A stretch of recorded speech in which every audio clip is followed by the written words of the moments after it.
Salva-me, ó Deus, pelo teu nome, e faze-me justiça pelo teu poder. Ó Deus, ouve a minha oração e inclina os teus ouvidos a palavras da minha boca. Porque estranhos se levantam contra mim, e tiranos procuram tirar a minha vida. Não põe a Deus perante os seus olhos. Eis que Deus é o meu ajudador. O Senhor está com aqueles que sustêm a minha alma.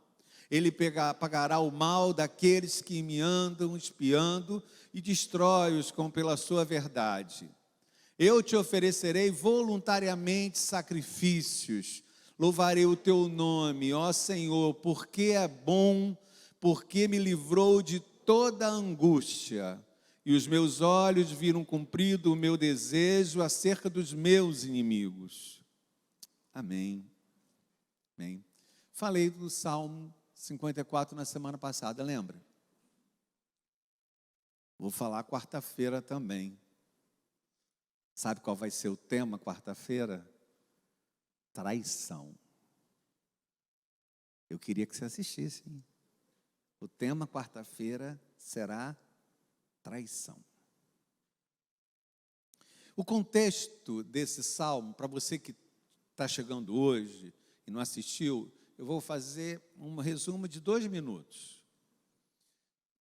Davi recebe uma ordem de Deus, que é para proteger a cidade de Keila, que está sendo invadida. Quando Davi recebe essa ordem, ele se organiza e decide partir para Keila. Mas os soldados de Davi dizem o seguinte: de jeito nenhum. Se o Senhor for para Keila, o que vai acontecer é que os inimigos que estão lá à nossa espreita, especialmente Saul, aquele que está muito interessado em matar-lhe, decididamente vai acabar com o Senhor. Aí ele vai e ora de novo, para saber se era isso mesmo, né? Coçou a cabeça, os líderes dele disseram que não era para ele ir. Ele volta e pergunta ao Senhor: Senhor, é para eu ir para Keila mesmo? O Senhor confirma. Ele vai para Keila, para a cidade de Keila, luta, vence os inimigos, mas quando ele está lá, começando a se sentir tranquilo na cidade de Keila, Deus fala no ouvido dele: sai daí porque Saul está vindo. E ainda dá uma informação que ele deve ter adorado ter ouvido. Sabe quem denunciou que você estava aí em Keila? Os próprios moradores de Keila. E Davi sai sem rumo. O texto diz que Davi sai sem rumo. Tudo isso está em 1 Samuel 21, 22, 23, 24. Eu estou pegando essa narrativa, é onde o Salmo está aportado. E ele foge para Zif, perto do Hebrom, na terra dele, na terra do pessoal da tribo dele. Certamente um lugar tranquilo, um lugar estratégico, porque é alto, um lugar onde ele tem apoio dos irmãos, apoio da linhagem, e chega em Zif, quando ele está lá, ele é cercado por Saul.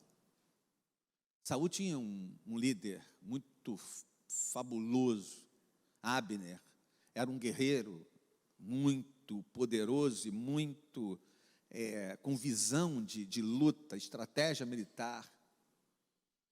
Cercam Davi está com 600 homens, chega Saul com 3.000 homens.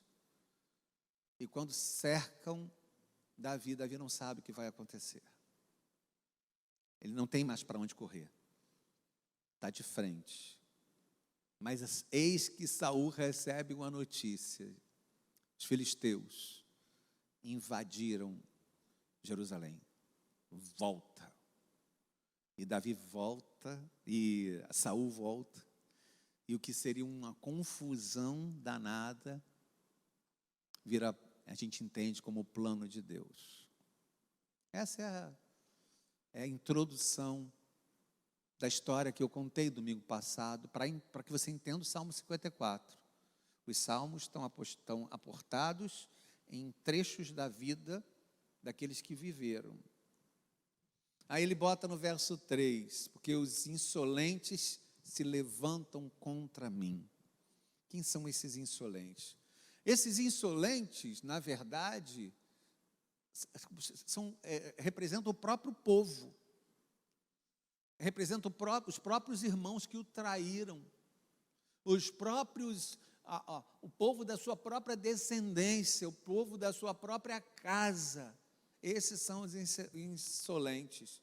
Por isso que eu vou pregar quarta-feira sobre esse tema, traição. Quando um amigo trai a gente, o que a gente sente? Quando a mulher trai, quando o marido trai. Ele tem que conviver com um cenário que era essa mudança de popularidade. Davi era tão querido na tribo dele, mas tão querido, que eles tinham mais orgulho de Davi do que tinha de Saul. A tribo de Judá tinha mais orgulho de ter um general como Davi do que ter um rei como Saul. Isso enlouquecia Saul. E havia uma música que eu ensinei, que já contei para vocês. Saul matou os seus milhares, mas Davi matou milhares de milhares. Outra, Saul matou 1000, Davi matou 10.000. E esse povo que levava, que cantava, que fazia de Davi o cara mais popular, é justamente o povo que denunciou ele lá em Zif. Ele já tinha sofrido uma traição. Ele sofreu uma traição em Keila. O povo que ele foi salvar, que ele libertou, que ele botou o pessoal para correr, que ele salvou, denunciou ele para Saul. Ele foge de Keila, aí vai para Zif, terra dele, do povo dele. E quando chega lá, aquele povo que era o povo dele, que cantava, Saul matou seus milhares, mas Davi matou milhares de milhares, é também o povo que o denuncia. Vou contar para vocês, as coisas mudam. É muito difícil quando as coisas mudam. As coisas mudam na igreja. As coisas mudam na família. As coisas mudam no casamento. As coisas mudam no trabalho. É muito difícil a gente conviver com um cenário quando as coisas mudam. Essa história de Davi, ela vem ensinar para a gente que não é só a gente que vive isso. Não é só você que vive mudanças. Ah, mas eu tinha um trabalho. As coisas mudam. Ah, mas eu tinha um salário. As coisas mudam. Coisa difícil é envelhecer. Coisa difícil é envelhecer. Não sei se você já teve essa experiência de botar os olhos num edital, e no edital está escrito assim, até 22 anos. E você percebe que você não tem mais condição de fazer aquele concurso. Até 27 anos. Quando a gente olha, e a gente percebe que a gente mudou. Eu fui convidado, não sei se vocês lembram, veio aqui um cara que ele fazia um trabalho fantástico em São Paulo, nas escolas públicas. Era o Projeto Love. Ele falava nas escolas públicas, ele falava sobre drogas, ele falava sobre sexo, ele falava sobre gravidez na adolescência. Era um cara fantástico, um cara que fez um trabalho, e ele era missionário urbano, um cara super articulado. E ele me chamou para jantar. Ele veio pregar aqui e depois ele me chamou para jantar. Pastor, eu queria uma pessoa com seu perfil. E eu sempre tive assim um clamor dentro de mim para missões urbanas, para evangelismo em escola. Eu já trabalhei com a ABU, eu trabalhei com a ABS. A ABS era a Aliança Bíblica de Secundaristas que evangelizavam em escolas. Fui da ABU, conheci a Alcina num congresso de ABU, lá no Nordeste. Eu fui para o congresso de ABU e lá a Alcina deu em cima de mim. Aí, você entendeu? Aí nós nos conhecemos lá. E, sabe, aquele calor da evangelização de jovens, aí o cara foi almoçar comigo, Luizinho. O cara foi jantar comigo e começou a conversar comigo. Eu falei assim, é isso que eu creio, que é isso aí, vamos fazer. Ele falou assim, então eu pensei no senhor como conselheiro. Aí eu falei assim, você não me quer como missionário, não? Não, o senhor não tem idade para isso. Tem que ser mais jovem, né? O senhor vai ser conselheiro daqueles que vão evangelizar, mas o senhor não vai ter contato com o aluno, porque eu estava velho, por mais que por dentro eu não me achasse velho. As coisas mudam, Adriel, as coisas mudam de uma hora para outra. Saul veio ensinar para a gente algumas coisas, Davi veio ensinar para a gente algumas coisas, Abner veio ensinar para a gente algumas coisas. As coisas mudam. Não é só você que vive isso. Você que está vivendo uma crise, porque as coisas mudaram, não é só você que vive isso. Aprenda a identificar o início da mudança.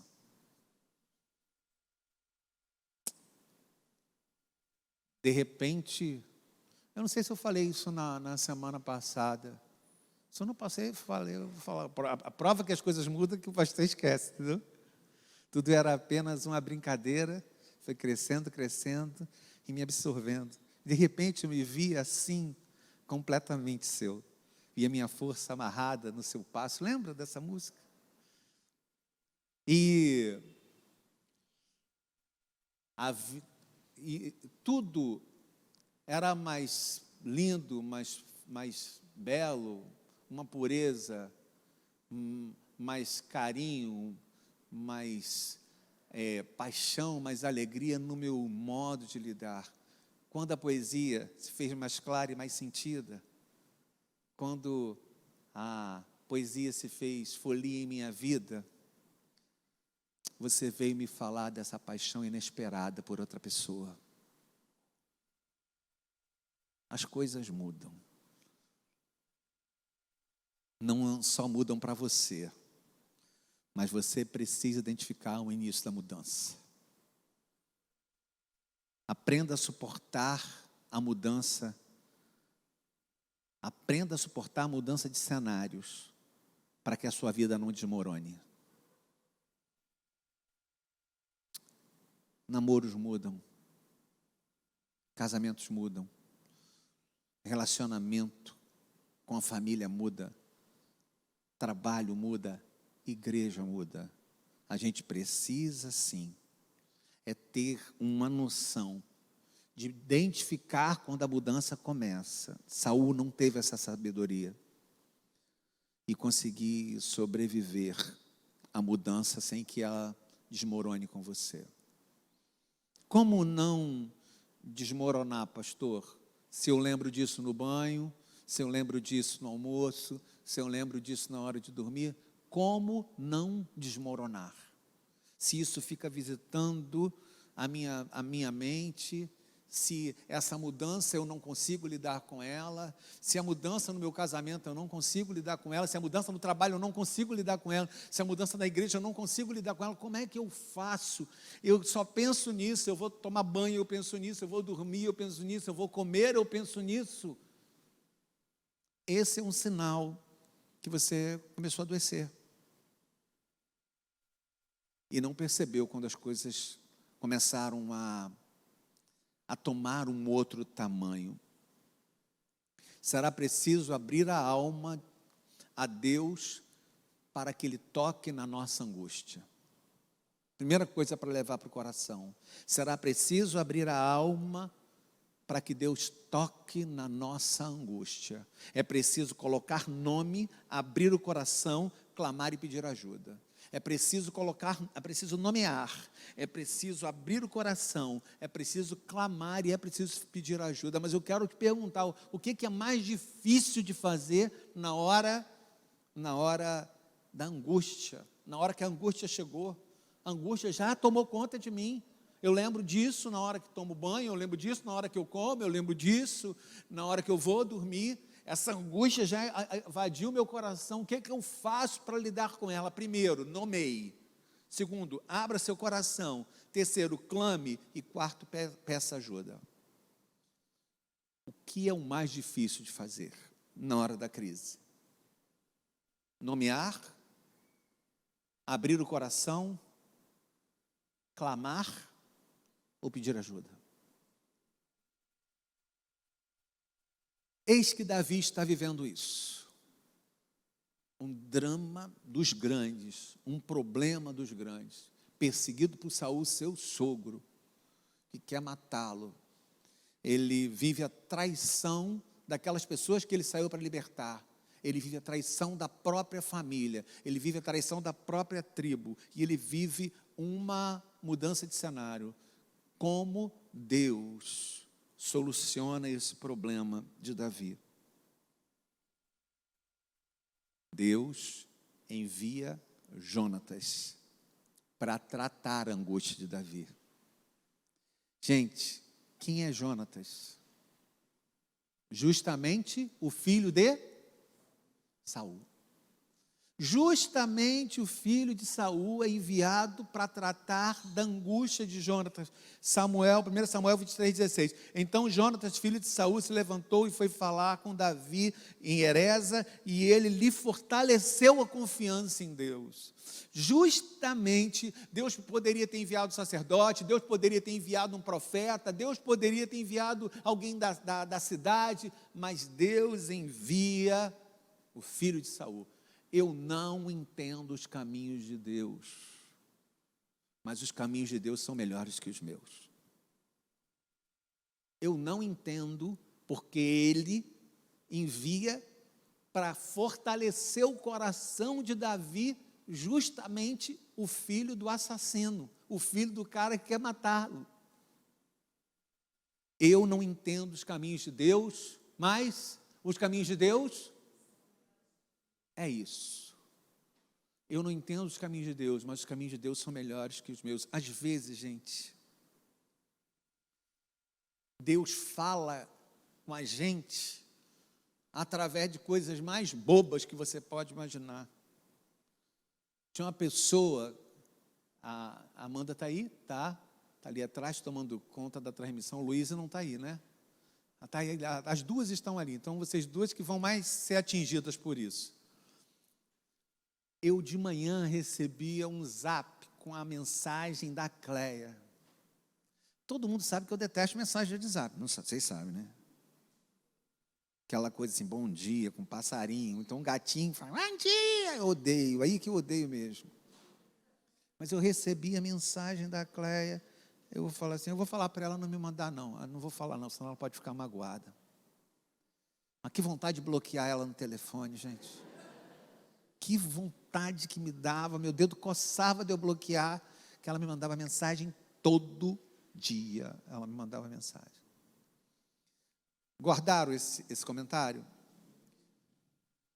Eu estava jantando com a Cláudia, e a Cláudia diz para mim assim, muitas vezes, a minha manhã teve mais sentido quando eu recebi uma mensagem da Cleia. Olha isso. Quando a Cleia morreu, primeiro dia que eu não recebi a mensagem da Cleia, eu disse para mim mesmo, eu não tenho mais a mensagem da Cleia. A mensagem da Cleia enchia o meu dia, enchia a minha manhã. Eu fiquei com a vergonha, gente. Quase que eu contei para ela, eu tinha uma raiva. Às vezes, é só uma mensagem chata de WhatsApp que completa a sua manhã. Às vezes é uma palavra, é um texto que você abre. A gente que é tão preconceituoso com essa história de abrir a Bíblia, lembra? A Bíblia não é realejo, a Bíblia não é... Vontade de abrir a Bíblia e se encontrar com uma palavra. Às vezes é uma palavra que enche seu dia. Às vezes a Cláudia foi enchida por uma palavra de WhatsApp, uma palavra bíblica, mas de WhatsApp. Às vezes, o coração do pastor Marcelo, as orações dele chegam em vários lugares do Brasil. Você recebe a oração do pastor Marcelo, você nem sabe disso, que a oração do pastor Marcelo chega em vários lugares do Brasil. Olha que coisa, gente. É gente repassando a oração do pastor Marcelo. Mas às vezes a oração não é suficiente. Às vezes o zap da Cleia não é suficiente. Às vezes abrir um texto não é suficiente. Em dias assim, quando a nossa angústia é enorme, e quando essas coisas não são suficientes, Deus envia Jonatas. Deus envia pessoas, gente. Deus envia pessoas que ocupam o lugar de anjos na nossa vida. Quando Hebreus diz que a gente recebeu o anjo sem saber, é para a gente acreditar que Deus envia pessoas. Deus manda aquela palavra que fortalece. O texto diz: e a palavra de Jonatas fortaleceu a confiança em Deus. Eu quero dizer para você que no meio da sua angústia, Deus há de enviar um jeito de falar com você, seja com um pequeno texto, seja com uma pequena palavra, seja com a oração do pastor, seja com o que for. Ou Deus há de enviar um Jonatas, Deus há de enviar um anjo para a sua vida. Acredite, Deus envia pessoas. Deus envia pessoas.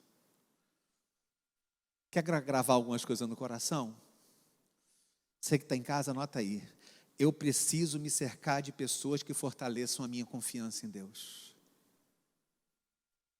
Eu preciso me cercar de pessoas que fortaleçam a minha confiança em Deus. Sabe o que acontece na juventude, Igor? A gente começa a se ligar com outras pessoas. 2, eu preciso abrir minha alma para os anjos que Deus enviou para o fortalecimento da minha vida. Eu tenho uma amiga que ouve o meu sermão, algumas amigas ouvem o meu sermão. Aliás, isso foi um salto que a minha vida deu, a internet ter ido para tudo que é lugar. E uma amiga minha, Marcilene, ela fala assim: como eu sou grato de conversar com você no domingo pela internet. São Jonatas que Deus envia para a gente. São pessoas que Deus envia. Eu preciso saber reconhecer uma pessoa quando Deus envia. E eu preciso ser Jonatas na vida de alguém. Vou repetir. Eu preciso saber e reconhecer os anjos que Deus envia. E eu preciso, Eliane, ser Jonatas na vida de alguém. Todas as vezes que fechamos a porta do nosso coração, a ferida aumenta. Qual era a ferida de Davi? A ferida de Davi era a traição que ele tinha vivido. Era a dor, ter se encontrado com os inimigos. Todas as vezes que fechamos a porta do nosso coração, a ferida aumenta. Todas as vezes que eu varro para debaixo do tapete, a ferida aumenta. Todas as vezes que a gente tenta lidar sozinho com as dores da nossa alma, a gente adoece mais. Diga para Deus o que está realmente machucando você. Essa é a temática do Salmo. Diga para Deus o que está machucando você, o que está botando você encafifado, o que está chateando você. Diga para Deus isso. Esse salmo, ele é meio esquisito, porque dá a impressão de que ele está falando assim: olha, eu quero que tu acabe com os meus inimigos, eu quero que tu faça isso nos inimigos. Quando eu estava lendo, achei ele um pouco estranho. Eu quero que tu Se livre dos meus inimigos. É um salmo de um homem que fala. É um salmo de um homem que fala a sua dor. Mesmo que não seja a coisa mais coerente do mundo, vocês têm que admitir. Nós estamos num salmo de um homem que fala da sua dor. Quando eu abro meu coração a Deus, mesmo falando da maneira imperfeita, o tratamento começou. Eu tenho uma amiga que diz assim: o lugar para eu ser tratada é aqui. Quando eu abro o meu coração a Deus, mesmo falando de maneira imperfeita, o tratamento começou. Vocês lembram quando eu contei de um cara que foi criado por uma madrasta? Aí a madrasta, quando ele ia dormir, a madrasta botava uma bicicleta em cima da cama dele. Vocês lembram disso? Eu acho essa imagem horrorosa. Mas ele estava me ouvindo. Ele estava me ouvindo. No dia do sermão, ele estava me ouvindo. Aí depois ele disse para mim assim: eu entendi todo o seu recado naquele dia. Ele me perguntava: ela quer me ver. Ela está com uma doença grave, ela quer me ver. Mas eu não quero vê-la. O que eu faço? Lembra disso, dessa conversa? Ele estava na calçada de uma rua, essas ruas curtinhas, que você bota mesa na calçada, que o bar é grande, você bota a mesa na calçada e quase não passa carro, sabe como é que é? Aí as mesas vão tomando conta da calçada. Estava ele lá.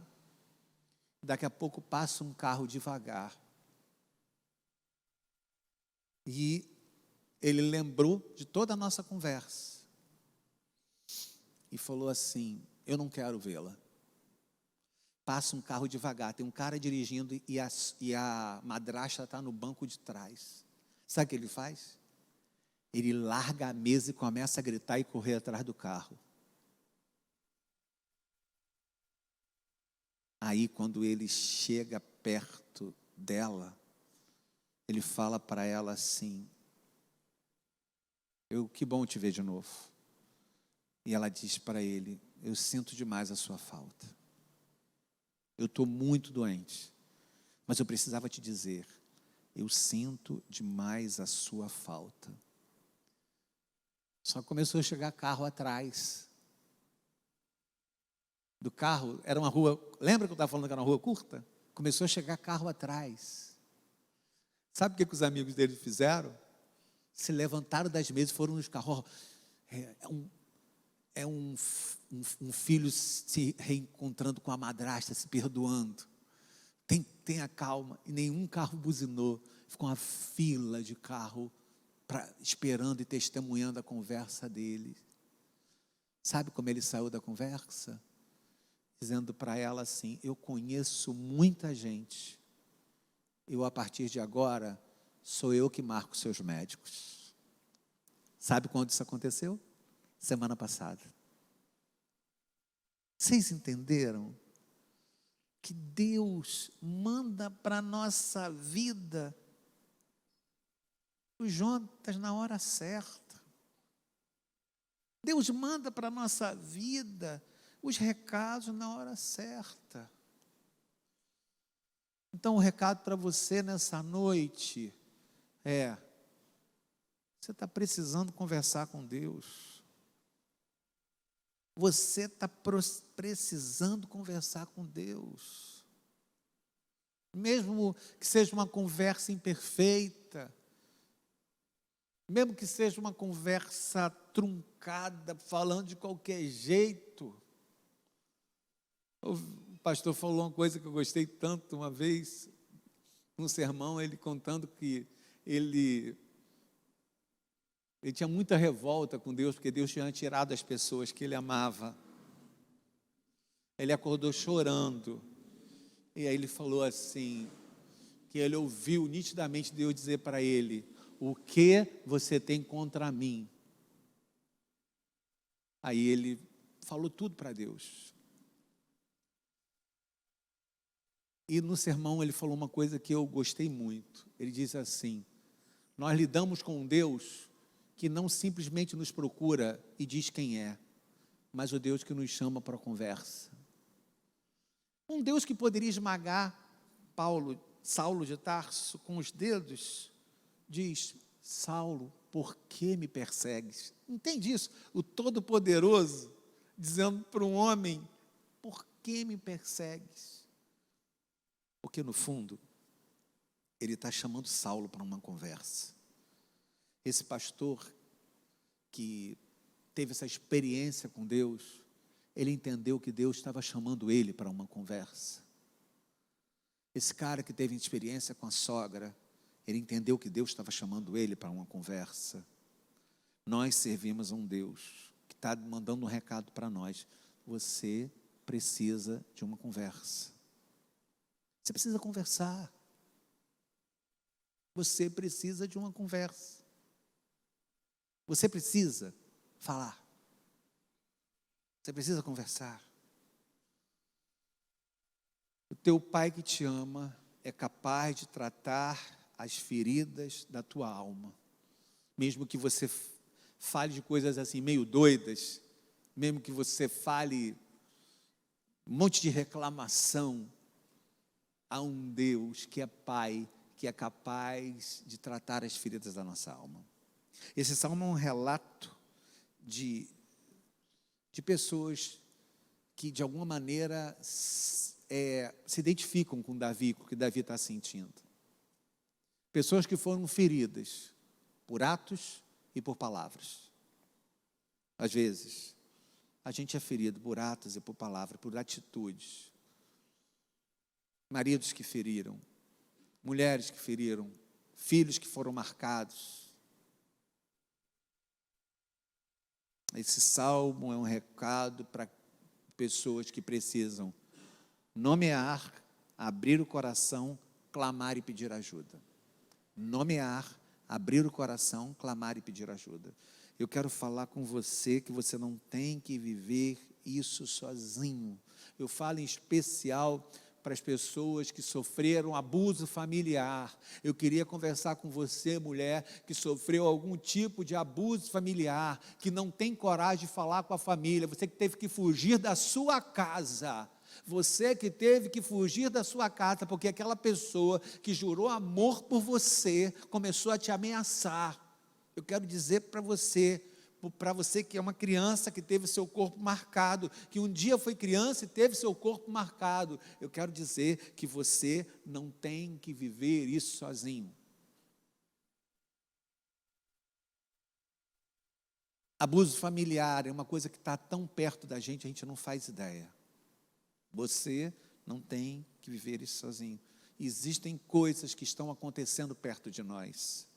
Mas eu queria dar um recado, a partir da história de Davi, existem remédios que estão também muito perto de nós. O óleo do Espírito Santo é poderoso para tratar feridas e fazer das nossas cicatrizes, testemunhas da nossa restauração. Vou repetir. O óleo do Espírito Santo é muito poderoso para tratar as nossas feridas e fazer das nossas cicatrizes testemunhas da nossa restauração.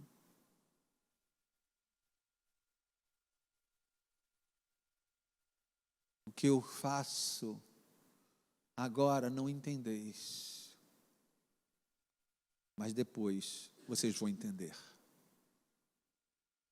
O óleo do Senhor é capaz de tratar as nossas feridas e fazer das nossas cicatrizes testemunhas da nossa restauração. Há um Deus que devolve a vida e nos devolve para a vida ainda melhores do que éramos. Há um Deus que pode curar o que está engavetado. Faça a oração de Davi. Quando Deus toca a alma, Ele não nos faz esquecer do fato, mas a dor perde a força. Vou repetir. Quando Deus toca a alma, Ele não faz a gente esquecer do fato, mas a dor perde a força. Existem remédios, a palavra, a oração e, Jonatas, amigos, anjos. A sua vida não está fadada à sequidão. Pode explicar isso, pastor? Tem gente que secou, porque tem histórias que fizeram com que essas pessoas, histórias do passado, fizeram algumas pessoas secarem no presente. Tem gente que ficou insensível por fora, porque por dentro tudo está inflamado.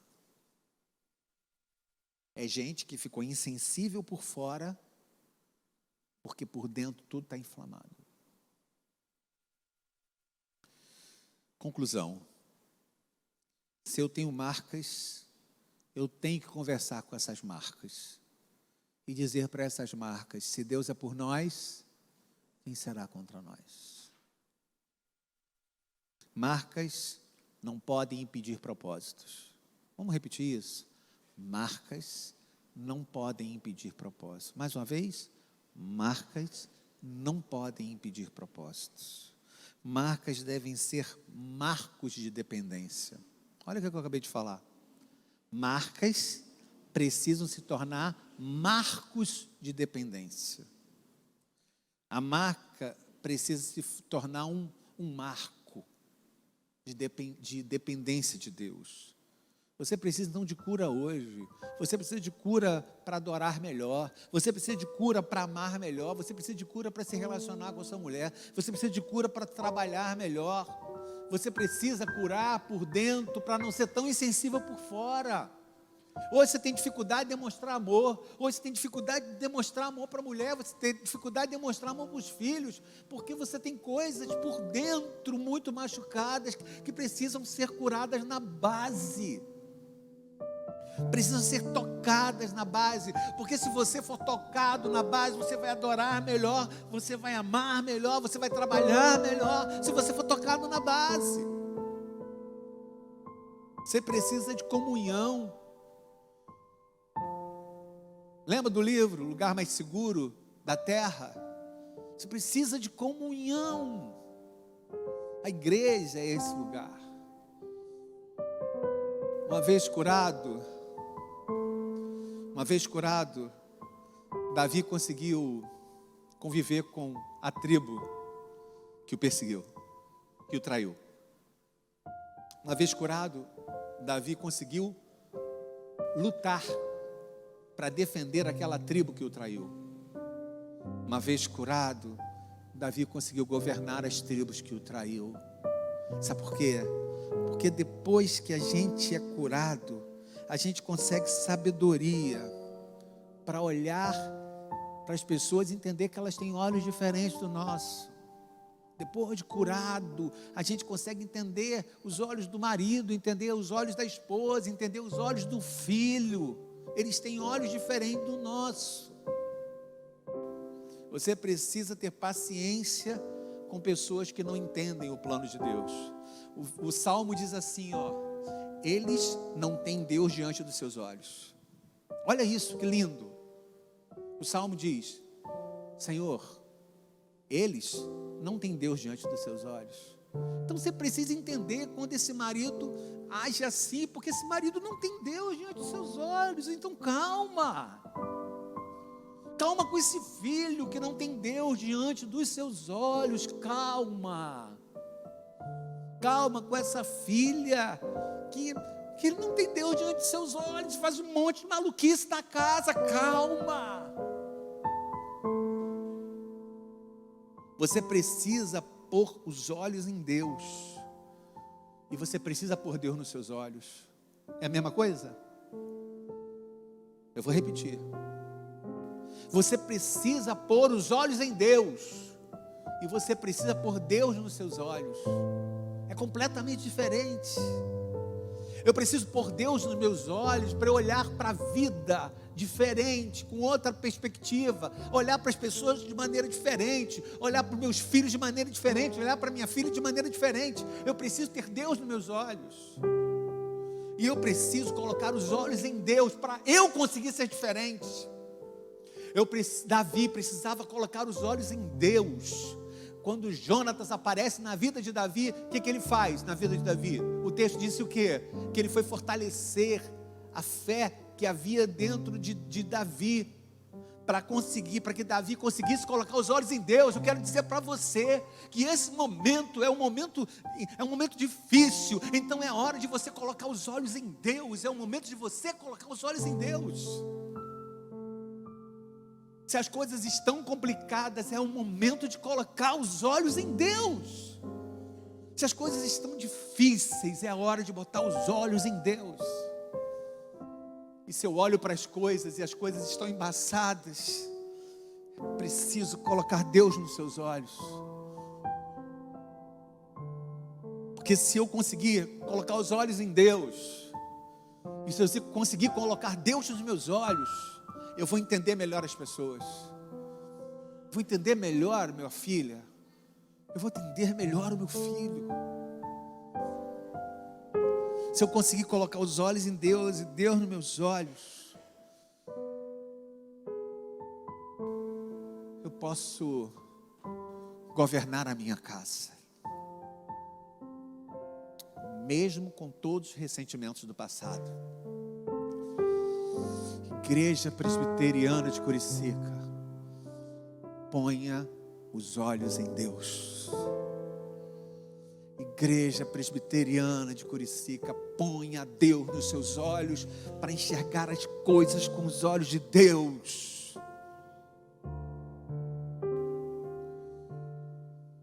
Eu quero dizer que a chance que você tem de viver melhor, de viver de novo, é crendo que o Espírito de Deus tem poder para curar as minhas feridas e transformar as minhas cicatrizes em testemunhas.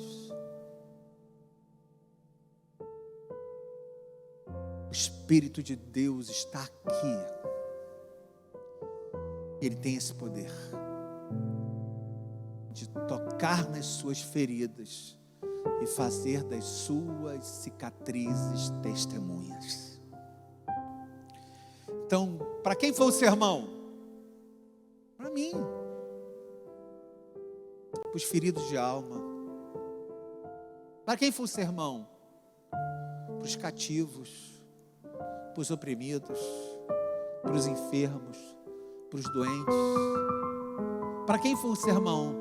Para a mulher que está vivendo violência doméstica em casa. Para quem foi o sermão? Para esse cara que vive silenciosamente e não se abre. Para essa mulher que acha que tem que viver tudo sozinha. Para essa garota que tem vergonha de contar para a família o que está passando dentro de casa. Para quem foi o sermão? Para quem foi ferido pela vida. Para quem foi o sermão? Foi para mim, que preciso que o Espírito, entender que o Espírito de Deus está aqui.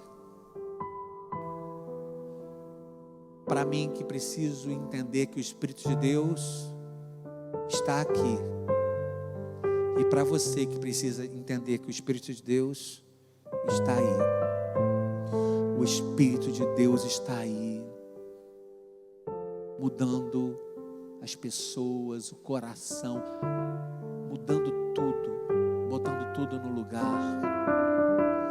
O Espírito de Deus passou na vida de Davi, e Davi entendeu o quê? Que não tem nada que vai me impedir de ser rei de Israel. Não tem Saul que vai me impedir de ser rei de Israel. Não tem perseguição que vai me impedir de ser rei de Israel. Não há traição que vai me impedir de ser rei de Israel. Porque a gente sabe que marcas não impedem propósitos. A gente sabe que a aflição que a gente passa nessa vida não impedem propósitos. O que eu faço agora, vocês não entendem, mas depois vocês vão entender. O Espírito de Deus está aqui para curar sua alma. O Espírito de Deus está aí para curar a sua alma. O Espírito de Deus está aí para fechar as suas feridas. O Espírito de Deus está aí e Ele não vai remover cicatriz, hein? E Ele não vai remover cicatriz. A cicatriz vai ficar, mas a cicatriz será uma testemunha da dependência de Deus. A cicatriz será a testemunha da provisão de Deus, do cuidado de Deus, que me manteve vivo e me manteve como rei de Israel. Assim pensou Davi. Vamos cantar? Vamos cantar. Vamos falar com os feridos de alma. Vamos nos comunicar com os feridos de alma. Vamos falar com os cativos e oprimidos. Se Jonatas aparecer na sua vida, identifique e seja Jonatas na vida de alguém. Se Jonatas aparecer na sua vida, identifique e seja Jonatas na vida de alguém. Abra os ouvidos para quem quer ajudar você a curar por dentro, porque você está insensível por fora. Não dá para viver as coisas calado. Sabe por quê? O Espírito de Deus está aqui. O Espírito de Deus está aqui.